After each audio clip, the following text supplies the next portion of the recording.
മരണം സംഭവിച്ചതിൻ്റെ ശേഷം ആ വീട്ടിൽ അയാൾ മരിക്കാൻ കിടന്ന അല്ലെങ്കിൽ ഏത് റൂമിലാണോ കിടന്ന് മരിച്ചത് ആ റൂമിൽ ചെറിയ അനക്കവും അതുപോലെ അപശബ്ദങ്ങളുമൊക്കെ കേൾക്കാറുണ്ട്. അതുപോലെ വീട്ടിൽ ചില ബുദ്ധിമുട്ടുകളും പ്രയാസങ്ങളും ചിലർ നടന്നു പോകുന്നതും ഒക്കെ ഉള്ള റൂഹാനിയുടെ ഉപദ്രവമാണ് എന്ന് തോന്നുന്നു. അങ്ങനെ റൂഹാനിയുടെ ഉപദ്രവം ഉണ്ടാകുമോ എന്നതാണ് വിഷയം. ഒരാൾ മരണപ്പെട്ടു കഴിഞ്ഞാൽ അയാളുടെ റൂഹ് നമ്മുടെ ഭവനങ്ങളിലേക്ക് വരുമോ എന്നതാണ് അതിൻ്റെ ആകത്തുക. ഭവനങ്ങളിലേക്ക് വരും. അത് അല്ലാഹു സുബ്ഹാനഹു വ തആല ചില പ്രത്യേക സമയങ്ങളിൽ ചില പ്രത്യേക ദിവസങ്ങളിൽ നമ്മളവർക്ക് ഫാത്തിഹയോ ഹദിയയോ അതുപോലെ മറ്റ് ഓതലുകളോ ഒക്കെ നടത്തുന്നുണ്ടോ, അതിങ്ങനെ സ്വീകരിക്കാൻ വേണ്ടി ലഭിക്കുമോ എന്നറിയാൻ വേണ്ടി അവർ വരും. ലൈലത്തുൽ ഖദറിൻ്റെ ദിവസം അങ്ങനെ വരുമെന്ന് ഇമാമിയങ്ങൾ പഠിപ്പിക്കുന്നുണ്ട്. എന്നാൽ അവർ മരിച്ച ആ വീട്ടിൽ ഉപദ്രവിക്കാൻ വേണ്ടി പ്രയാസപ്പെടുത്താൻ വേണ്ടി വരും എന്നുള്ളത് ഇമാമിയങ്ങൾ ആരും തന്നെ പറഞ്ഞു കാണുന്നില്ല. എന്തുകൊണ്ടെന്നാൽ ഒരാൾ മരണപ്പെട്ടു കഴിഞ്ഞാൽ നല്ല റൂഹാണെങ്കിൽ ഇല്ലിയീനിലും, മോശപ്പെട്ട റൂഹാണെങ്കിൽ സിജ്ജീനിൽ, സിജ്ജീൻ എന്ന് പറഞ്ഞാൽ തടവറ എന്ന്, അവിടെയും അല്ലാഹു തആല അതിനെ ബന്ധിപ്പിച്ചിടും എന്നാണ്. നല്ലവരുടെ റൂഹുകളും അതിനേക്കാൾ മേലെ മഹാന്മാരുടെയും ഔലിയാക്കളുടെയും റൂഹാണെങ്കിൽ അതിന് സ്വാതന്ത്ര്യമുണ്ടാവും, എല്ലാ സ്ഥലങ്ങളിലും പോകാനുള്ള സൗകര്യമുണ്ടാവും. പക്ഷേ അത് ഉപദ്രവിക്കാൻ വേണ്ടിയല്ല, അത് നല്ല കാര്യങ്ങൾക്ക് വേണ്ടി സഹായിക്കാൻ വേണ്ടിയൊക്കെ ഔലിയാക്കന്മാരുടെ അർവാഹുകളൊക്കെയും എത്താറുണ്ട്. അപ്പോൾ പിന്നെ ഈ തോന്നുന്നതും ഈ ചില അപശബ്ദങ്ങൾ കേൾക്കുന്നതും നിഴലുകൾ കാണുന്നതും ആ മരിച്ചയാൾ നടന്നു പോകുന്നത് പോലെ തോന്നുന്നതുമൊക്കെ അത് രണ്ട് കാരണങ്ങൾ കൊണ്ടാകാൻ സാധ്യതയാണ്. ഒന്നാമത്തേത്, ഓരോ മനുഷ്യനോടൊപ്പവും ഒരു മലക്കും ഒരു ജിന്നുമുണ്ട്. അതിൽ മലക്ക് ആ മനുഷ്യൻ മരണപ്പെടുന്നതോടെ മലക്കുകളോടൊപ്പം ചേരും. മനുഷ്യനോടൊപ്പം ഉണ്ടായിരുന്ന പിശാച്, അതിനെ ഖരീനായ ശൈത്താൻ എന്നാണ് പറയുക. ആ ശൈത്താൻ ഇവിടെയൊക്കെ തന്നെ കാണും. കുറേ ദിവസം വീടും അതുപോലെ അയാൾ മരിച്ചിരുന്ന ആ ഒരു റൂമുമായിട്ടൊക്കെ ചിലപ്പോൾ ചുറ്റിപ്പറ്റി നിൽക്കാനുള്ള സാധ്യതയേറെയാണ്. മരണപ്പെട്ട വീട്ടിൽ ഖുർആൻ പാരായണം ചെയ്യുകയും, അതും മരിച്ച ആൾക്ക് വേണ്ടിയാണെങ്കിലും അല്ലാതെയാണെങ്കിലും ശരി, ഖുർആൻ പാരായണവും ഓതലും ദിക്റുമൊക്കെ നിരന്തരമായി 40 ദിവസം വരെയൊക്കെ ചൊല്ലണം എന്ന് പറഞ്ഞതിൻ്റെ പിന്നിൽ ആ ബറക്കത്ത് ഈ ഒരു ഷർറ് മാറിപ്പോകാനും കൂടെ ഉതകുന്നതാണ്.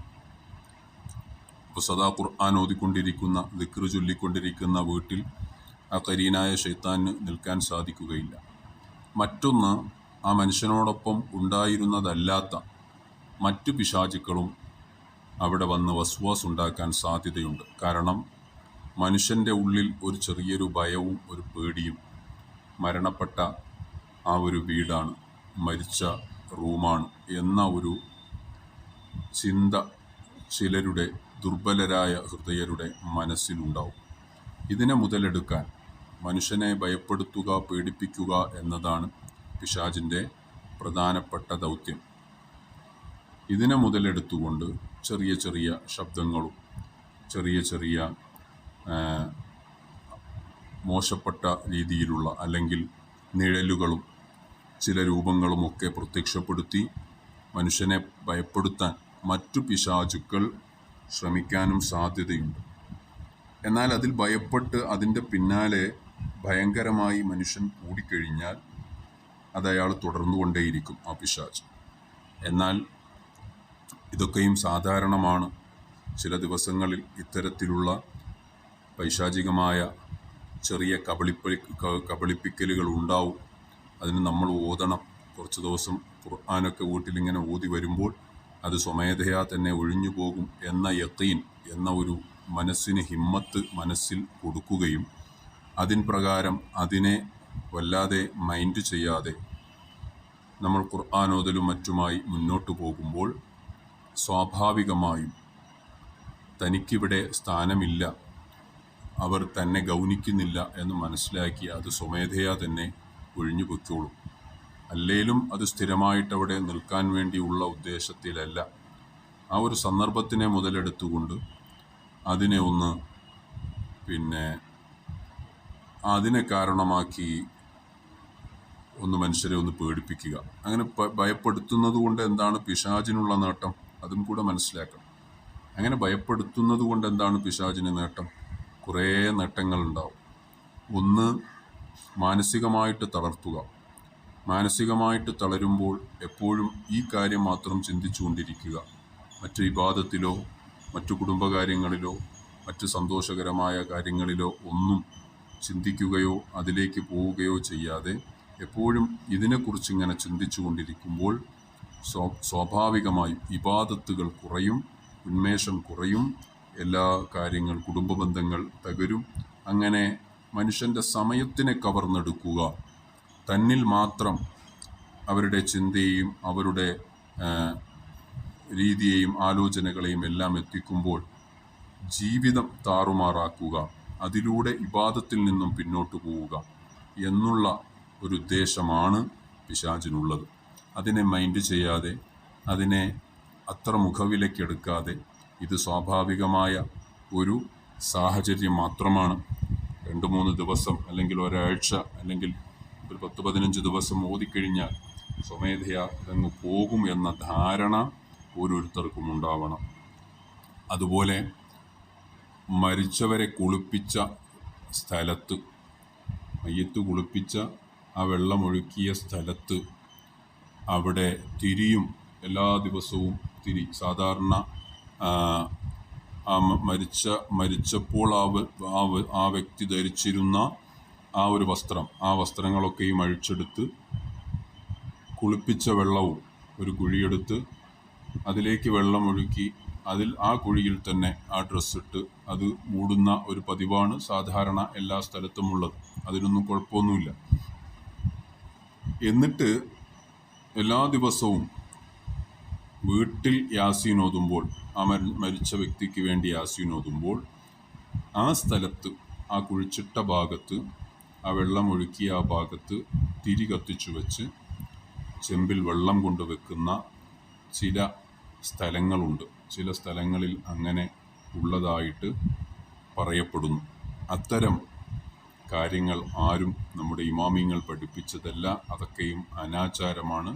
അങ്ങനെ ചെയ്യുന്നത് കൊണ്ട് മരിച്ച മയ്യത്തിന് യാതൊരു ഗുണവും കിട്ടുകയില്ല. മറിച്ച് ഒരനാചാരത്തിന് നമ്മൾ കൊടിപിടിക്കുന്നു എന്നുള്ളതായി തീരുകയും ചെയ്യും. അത്തരം കാര്യങ്ങൾ ഒരു ഇമാമിങ്ങളും പഠിപ്പിക്കാത്തതാണ്. ഒരു മഹാന്മാരും ഒരു ഫുഖഹാവും നമ്മോട് പഠിപ്പിക്കാത്ത കാര്യമാണ്. അതൊക്കെ ചെയ്യുന്നുണ്ടെങ്കിൽ അതൊക്കെയും ഒഴിവാക്കുക. ഇങ്ങനെയൊക്കെ ചെയ്യുമ്പോഴാണ്, കാരണം അനാചാരത്തിന് നമ്മുടെ മനസ്സിൽ അല്ലെങ്കിൽ നമ്മുടെ വീട്ടിൽ സ്ഥാനമുണ്ട് എന്ന് മനസ്സിലാക്കുമ്പോഴാണ് സ്വാഭാവികമായും പിശാചിന് അവിടെ സ്ഥാനമുണ്ട് എന്ന് പിശാച് മനസ്സിലാക്കുകയും അവിടുന്ന് പോകാതെ ചുറ്റിപ്പറ്റി നിൽക്കുകയും ചെയ്യുന്നതും ഈ അപശബ്ദങ്ങളും നിഴലുകളും അതുപോലെ നടമാട്ടങ്ങളും ഒക്കെ കാണിക്കുന്നതും. അപ്പം അവനവിടെ സ്ഥലമുണ്ട്, അവിടെ സ്പേസ് ഉണ്ട് എന്ന് മനസ്സിലാക്കിയിട്ടാണ് പിശാചും അവിടെ നിന്നും വിട്ടുപോകാതെ നിൽക്കുന്നത്. അപ്പോൾ അത്തരത്തിലുള്ള അനാചാരങ്ങളൊക്കെയും നമ്മൾ ഒഴിവാക്കുക. യാസീനോതുക, ദിക്റുകൾ ചൊല്ലുക, അതുപോലെ ഹദിയകൾ ചെയ്യുക, അതൊക്കെയും നല്ല കാര്യമാണ്. നബി സല്ലല്ലാഹു അലൈഹി വസല്ലമ തങ്ങൾ പഠിപ്പിക്കാത്ത ഒരു കാര്യങ്ങളിലേക്കും മുന്നിട്ട് പോകരുത്. അങ്ങനെ പോകുമ്പോൾ പിശാചിൻ്റെ സാന്നിധ്യവും ഉണ്ടാവാൻ അവിടെ സാധ്യത കൂടുതലാണ്.